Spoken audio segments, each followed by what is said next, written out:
Salut à tous, c'est WWFan, on se retrouve pour une nouvelle vidéo. Et aujourd'hui, on va faire le résultat de WWE NXT du 27 janvier 2021. Donc, les commentateurs sont Vic Joseph, Wade Barrett et Beth Phoenix. Ce soir, c'est WWE NXT. Le show jeune démarre avec une vidéo du Fight Pit de mercredi dernier entre Ciampa et Thatcher. Les catcheurs arrivent ensuite sur le ring pour la suite du tournoi Dusty. Donc, c'est le Dusty Road Tag Team Classic. Donc, c'est les quarts de finale. Drake Maverick et Killian Dane contre MSK. À la fin du combat, Carter se lance en saut de suicide sur Dane et en bas du ring, Lily prend l'avantage sur Maverick et MSK fait leur neck breaker à 2 sur Maverick pour le compte de 3 de Carter. Donc les gagnants sont MSK. De retour suite à la pause en coulisses, Mackenzie est avec Kurt Stallion pour une interview. Elle lui demande de se présenter. Stallion dit que la route qu'il parcourt est pour la lumière, à la chasse d'une étoile. Sa route mène au titre Cruiserweight. Et lorsqu'il sera champion, il deviendra une superstar. Donc c'est le Dusty Road Tag Team Classic, premier tour pour les filles.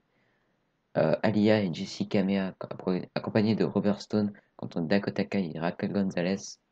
À la fin du combat, Gonzalez fait une closest line et son chokeline sur Kamea pour le compte de 3, alors qu'Aliyah est à l'extérieur du ring suite à sa dernière présence. Donc les gagnantes sont Dakota Kai et Raquel Gonzalez. En coulisses, Mackenzie est avec la famille Gargano pour avoir leurs commentaires. Candice LeRae dit que depuis l'annonce du tournoi, elle sait que c'était pour elle.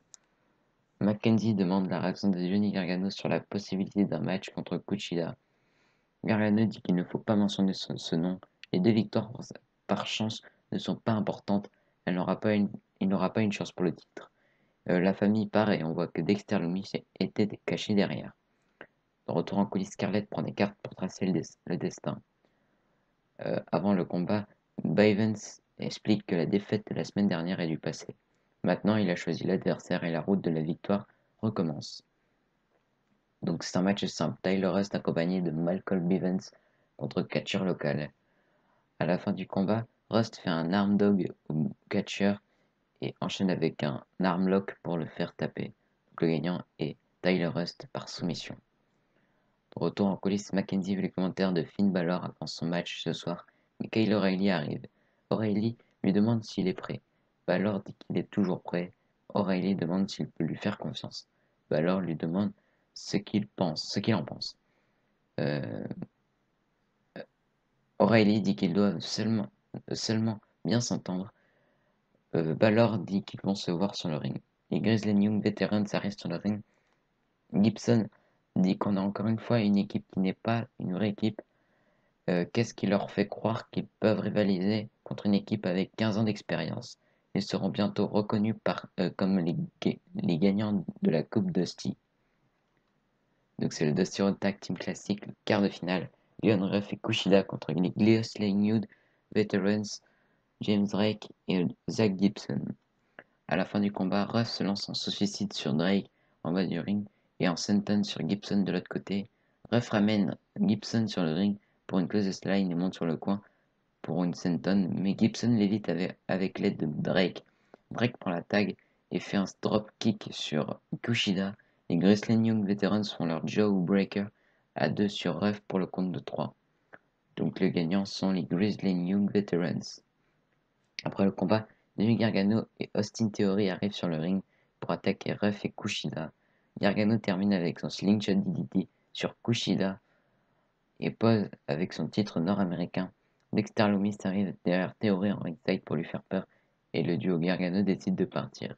En coulisses, les officiels de la WWE retrouvent Kurt Stallion blessé au sol. William Regal arrive pour lui demander qui est le responsable. Stallion répond que c'est la Legado del Fantasma.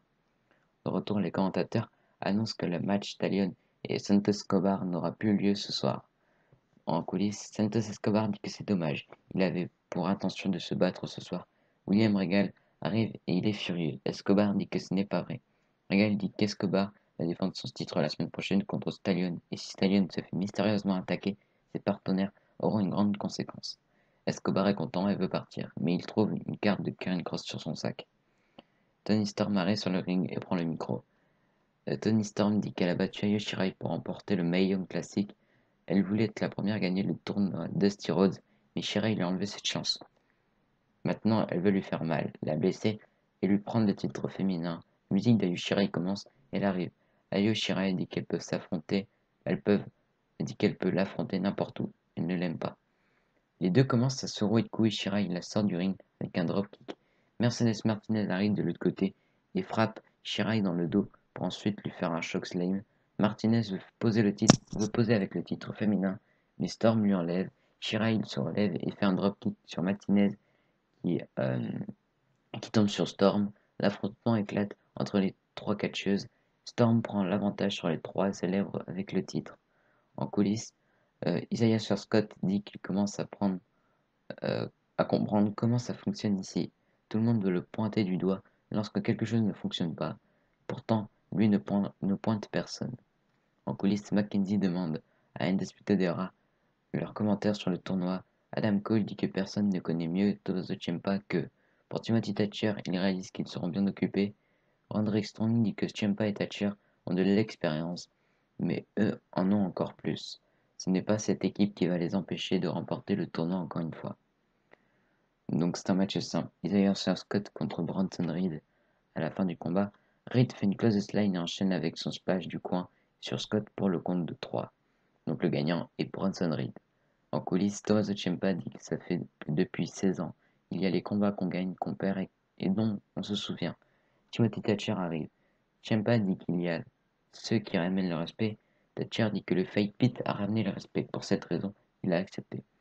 La semaine prochaine, ce sera la guerre pour un disputé rats. De retour, le catcheur arrive. Donc c'est un match par équipe qui n'est pas pour le titre. Kyle O'Reilly et Finn Balor contre Danny Burch et Oney Lorcan. À la fin du combat, Burch lance du coin mais O'Reilly le contre avec un dropkick et lui applique un leg lock pour le faire taper. Donc les gagnants sont Kyle O'Reilly et Finn Balor. Après le combat, Balor et O'Reilly discutent. Lorcan tire O'Reilly en bas du ring et le pousse contre la barricade. Pete Dunne arrive de l'autre côté pour attaquer Balor. Le trio de Dunne commence sa rouée de coups Balor, mais Dunne lui tire les doigts juste avant que Roderick Strong et Adam Cole arrivent sur le ring. Donc Dunne prend la fuite sur la scène et le show se termine avec Balor qui salue l'indisputé des rats avant de partir. Donc voilà, c'était tout pour les résultats de WWE NXT du 27 janvier 2021.